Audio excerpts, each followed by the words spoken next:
Hello friends, welcome back to my channel. आज मैं हिंदी के जो प्रीवियस ईयर के क्वेश्चंस हैं उसका ये थर्ड पार्ट है।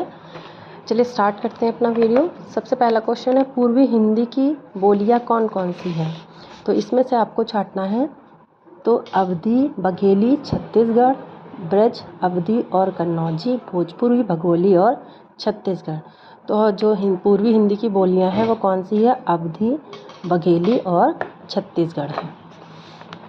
ए का उच्चारण कहाँ से होता है? ए का उच्चारण ए। अब देखिए, बोल कर देखिए, कंठ और तालव्य दोनों को मिलाकर ये बनता है। तो क्या है? कंठ तालव्य। व्यर्थ शब्द में किन वर्णों की व्यर्थ शब्द में किन वर्णों की संधि हुई है? तो किन वर्णों की संधि हुई है? व्यर्थ। व्यर्थ को कैसे लिखेंगे? ये व्यर्थ को वा का वी हो जाता है यड़ संधि से, आधा अक्षर वी में, और अर्थ अलग हो जाएगा। तो इसमें वी में भी क्या निकला हुआ है? छोटी ई लगी हुई है, और आ में आ। तो किससे बनकर बना है? आ और ई से। हिंदी में वर्णों की संख्या कितनी है? हिंदी में वर्णों की संख्या 52 है। ठीक है।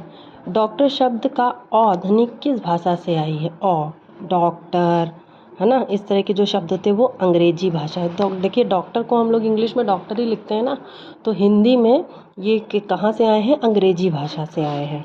ठीक। धनवान का स्त्रीलिंग क्या होगा? धनवान का स्त्रीलिंग धनवती होता है।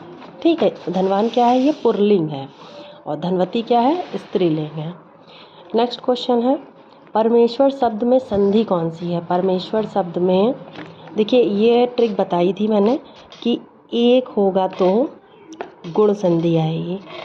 एक मात्रा अगर ऊपर है तो परमेश्वर शब्द में एक मात्रा आई है तो ये गुण संधि है। उसके बाद है, प्रयोगशाला शब्द में समास कौन सा है? प्रयोगशाला, जहाँ देखिए, प्रयोग के लिए शाला, प्रयोग करने के लिए शाला, जहाँ के लिए का अर्थ पाया जाएगा वो कौन सा समास होगा? तत्पुरुष समास होगा। ये चीज़ याद रखना है। जो कारक ये जो लगा हुआ है वो कारक कौन सा है? के लिए, तो वहाँ पर तत्पुरुष समास होगा। दो विपरीत अर्थ वाले शब्दों के बीच किस तरह के चिन्हों का प्रयोग किया जाता है?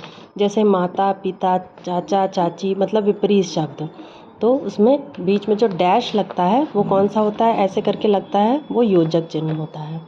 ठीक है। नेक्स्ट है, रत्नावली दोहा संग्रह किसके द्वारा रचा गया था? रत्नावली, देखिए, रत्नावली तुलसीदास के द्वारा रचा गया था। ठीक है।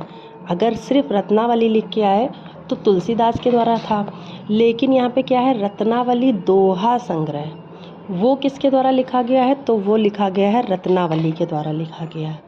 ठीक है। अगर सिर्फ रत्नावली आएगा तो वो क्या होगा? तुलसीदास होगा। और अगर रत्नावली दोहा संग्रह आएगा तो वो किसके द्वारा लिखा गया है? रत्नावली के द्वारा लिखा गया है। उसके बाद है, अंधेरी नगरी चौपट राजा नाटक किसके द्वारा लिखा गया है? अंधेरी नगरी चौपट राजा किसके द्वारा लिखा गया है? भारतेंदु हरिश्चंद्र के द्वारा लिखा गया है। किसके द्वारा? भारतेंदु हरिश्चंद्र के द्वारा लिखा गया है। नेक्स्ट है, ध्यानपूर्वक शब्द है। ध्यानपूर्वक, तो जो ना समझ आए वो रीति में आ जाता है। देखो, स्थानवाचक में स्थान की बात की जाती है, कालवाचक में कब का है उसकी बात, परिणाम में परिणाम घोषित कर दिया जाता है। तो जो किसी में ना आए वो रीति में आ जाएगा। इस तरह से हम लोग कर सकते हैं, या फिर पूर्वक या जोर जोर, इन सब का यूज़ होगा जहाँ पर वो रीतिवाचक में आ जाएगा। राम ने गाना गाया होगा, ये कौन से वाक्य में प्रयुक्त होगा? जैसे भूत होता है, गाया होगा, तो ये तो आपको पता है कि भूत की बात है, हो चुकी है। तो बट इसमें से भी कौन सा भूत है? तो राम ने गाना गाया होगा, ये चीज़ अंदाज़ा लगाई जा रही है। ध्वनि मतलब गाना सुन के हम लोग जैसे गाना सुनते हैं तो हम लोग अंदाज़ा लगाते हैं, लग रहा है कि उसकी आवाज़ है। तो उसी तरह यहाँ पर अंदाज़ा लगाया जा रहा है कि राम ने गाना गाया होगा। तो ये किस में आएगा? जहाँ पर अंदाज़ा लगेगा वो संदिग्ध भूत में आता है, जहाँ पर अंदाज़ा लगाया जाता है। रुग्ण का विलोम शब्द क्या होगा? रुग्ण का मतलब होता है रोग से पीड़ित, तो यहाँ पर क्या है? रुग्ण का मतलब रोग से पीड़ित, तो स्वस्थ मतलब सही। ठीक है। झांसी की रानी के लेखक कौन थे? झांसी की रानी के लेखक सुभद्रा कुमारी चौहान थी। ठीक है। ऊधो मन ना भये 10-20 पंक्ति में लेखक या लेखिका कौन है? ऊधो मन ना भये 10-20 पंक्ति में जो लेखक है वो कौन है? सूरदास है। ठीक है। फिर उसके बाद है भारत के सम भारत है, इसमें कौन सा अलंकार होगा? देखो, भारत के समान भारत है, मतलब भारत के जैसा कोई और है ही नहीं, भारत के जैसा सिर्फ भारत है। तो जब उपमेय में उपमेय के समान उपमेय की ही उपमा की जाए, है ना, उपमेय का तुलना उपमेय से ही की जाए, उपमा उसमें ना हो, उपमेय उपमेय दोनों मतलब एक ही हों, तब कौन सा होगा? अनन्वय अलंकार। ठीक है।